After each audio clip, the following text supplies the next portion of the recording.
ضرب بدون كرة جوه خط ال 18 والكرة في الملعب فيها كلام كتير. يعني هنا ممكن يبقى فيه انذار لحارس المرمى وضربة جزاء، ممكن يبقى فيه طرد عشان ضرب من غير كرة.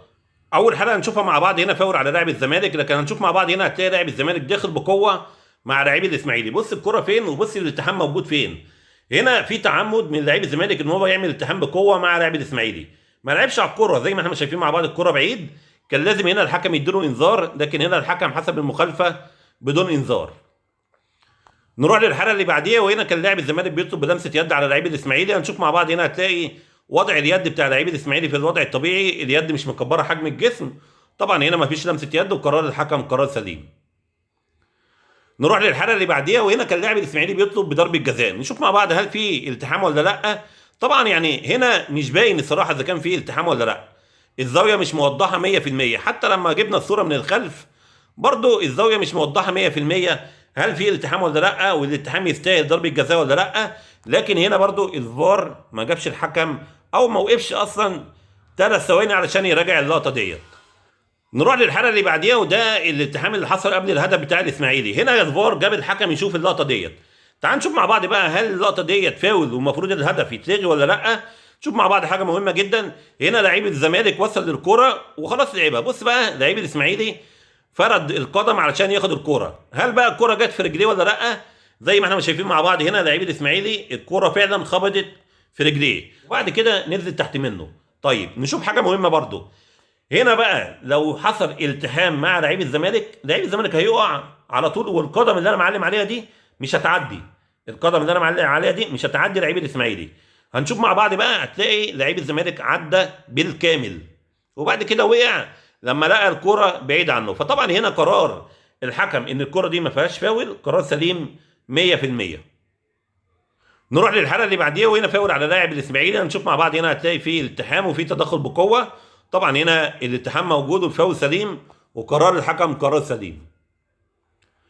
نروح للحالة اللي بعديها، وهنا هتلاقي فيه تدخل بقوة من لاعب الزمالك، لكن هنا الحكم ما حسبش فاول وادى اتاحة فرصة وبعد كده رجع ادى اللاعب انذار، وطبعا هنا قرار الحكم قرار سليم. نروح للحالة اللي بعديها، هنا كان في ضرب بدون كرة من لاعب الزمالك مع لاعب الاسماعيلي، وبرضه هنا يعني لاعب الاسماعيلي وقع والفار ما اتدخلش، كان لازم الفار يجيب اللقطة ديت.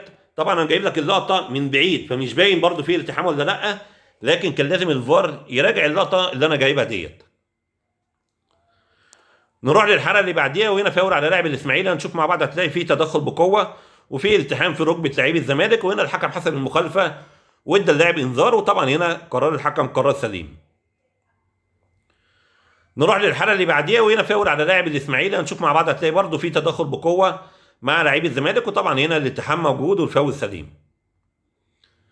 نروح للحالة اللي بعديها، والحالة دي مهمة جدا. هنا هتلاقي حارس مرمى الزمالك ضرب لعيب الاسماعيلي بدون كرة زي ما احنا شايفين مع بعض، ضرب بدون كرة جوه خط ال 18 والكرة في الملعب فيها كلام كتير. يعني هنا ممكن يبقى فيه انذار لحارس المرمى وضربة جزاء، ممكن يبقى فيه طرد عشان ضرب من غير كرة زي ما احنا شايفين مع بعض. لكن انا اللي يهمني بقى في اللقطة دي واللي نفسي فعلا كنت اسمعه، حكم الفار قال له ايه؟ يعني هل هنا حكم الفار قال له ايه؟ قال له هم اولاد عم ومفيش فاولات بتتحسب ما بينهم او مفيش طرد بيتحسب ما بينهم؟ لقطه غريبه جدا. هنا الفار ملوش ان هو يقرر، هنا في ضرب كان لازم الفار يجيب الحكم ويقول له تعالى شوف، هنا في ضرب بدون كره من حارس المرمى مع لاعب الاسماعيلي، تعالى شوف وقرر الكره تستاهل ايه، تستاهل انذار وضربه جزاء، تستاهل طرد لحارس المرمى ولا لا.